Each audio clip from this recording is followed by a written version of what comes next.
यो पसलमा चाहिँ एउटा यस्तो सामान छ जुन सामान चाहिँ अरूले लग्यो भने चाहिँ फ्रीमा हो हैन, तर मैले लग्यो भने चाहिँ पैसा लाग्छ क्या। कस्तो अचानक चिज हो त्यो।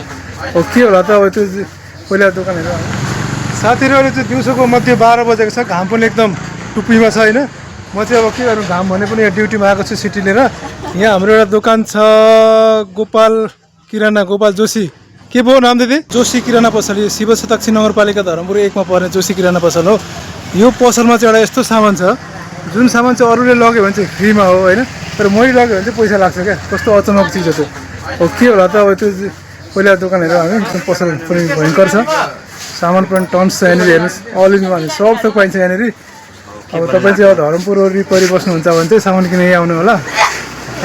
ग्राहक पनि एकदम भिडभाड छ। तर यो दोकानबाट यस्तो सामान छ जुन सामान चाहिँ मैले लग्यो भने मात्रै पैसा लाग्छ है। त्यो सामान चाहिँ यहाँभित्र छ होइन, म निकाल्छु के रहेछ हेर्दै गर्नु होला। त्यो भनेको चाहिँ खाली कार्टनहरू जुन सामान बेचेर उग्रेको हुन्छ होइन। अब अरू ग्राहकहरूले चाहिँ एउटा दुईवटा लानुहुन्छ, उहाँहरूले फ्रीमा दिनुहुन्छ। अब म त व्यापारी हो, व्यापार गर्ने तरिकाले चाहिँ अब 100-200 किलो लाँदाखेरि त पैसा लाग्छ नि त होइन। उहाँहरूले बेच्न राखेको चिज हो, मैले चाहिँ त्यही भनेको है। कार्टुन चाहिँ यहाँभित्र छ। अब यहाँ हेर्नुहोस् ल, कार्टुनको रास आज त खासै धेरै रहन्छ रास त भने है। यहाँ चाहिँ एकदम धेरै यहाँनिर भरि हुन्छ कि यहाँनिर, यति यहाँ माथिसम्म हुन्छ कार्टुन होइन। आज चाहिँ अलिक थोरै रहेछ, ठिकै छ। हाम्रो कार्टुन ओसार्ने काम हुँदैछ, यहाँ दिदीले पनि समाउँदै हुनुहुन्छ। हाम्रो साउनी, म पनि ओसार्दैछु। अब बाहिर लगेर जोखौँ, अनि जोखेपछि कति किलो हुन्छ। अनि तपाईँको पनि छ कार्टुन होइन? कसकोमा?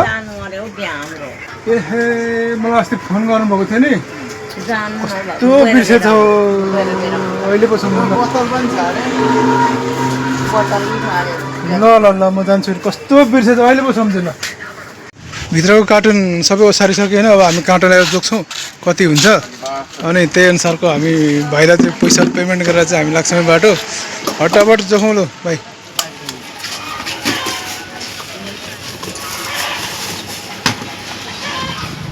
कार्टुन लोड भइसक्यो। अब जुन अघि त्यो फोन गरेको भनेको थियो नि, म त्यहाँ जान्छु। त्यहाँ चाहिँ बोतलहरू छ अरे 500 बोरा, कार्टुन पनि छ अरे भन्ने कुरा आएको छ। हेरौँ कति के रहेछ हेरौँ। अघि त्यहाँ मलाई फोन गर्नुभएको चाहिँ यही दोकानबाट हो। यो घरमा चाहिँ एउटा दोकान छ होइन। यहाँ चाहिँ बोतलहरू रहेछ। अब यो बोतलहरू चाहिँ टन्नै रहेछ यहाँनिर। अब यो बोतलहरू सबै मेरो बोरा, यहाँ बोरा ल्याएको छु, मेरो बोरामा प्याक गरेर चाहिँ अनि गाडी। दोकान सानो भए पनि व्यापार त बवाल रहेछ होइन। अब यहाँ 3 बोरा भइसक्यो होइन। अब यता अझै यत्रो छ, यहाँ छ, यहाँ छ, त्यहाँ बोरामा छ अझै, त्यहाँ पर्तिर छ। चाहिने होला होइन, व्यापार त टन्स हुँदो रहेछ यहाँनिर। साथीहरू फाइनली यहाँ चाहिँ बोरा कति बोरा भन्यो, 1 बोरा 2 बोरा 3 बोरा 4 बोरा 5 बोरा 6 बोरा भएको छ। अब दोकान सानो भए पनि माल चाहिँ एकदम टन्स रहेछ होइन। यो चाहिँ 1 महिनाको माल हो, म चाहिँ 1-1 महिनामा आउँछु। अब यहाँ चाहिँ खसी पनि पालेको रहेछ मजाको, दसैँलाई होला 2टा रहेछ, उता पनि अर्को रहेछ। अब यो माल सिटीमा लोड गरेर म चाहिँ घरतिर लाग्छु र आजको भ्लग पनि म यही अन्त्य गर्दैछु, किनभने धेरै लामो पनि राम्रो हुँदैन। च्यानललाई सब्सक्राइब गरेर भिडियोमा लाइक कमेन्ट पनि गरिदिनु होला। फेरि पनि यस्तै भ्लग लिएर आउँछु है त।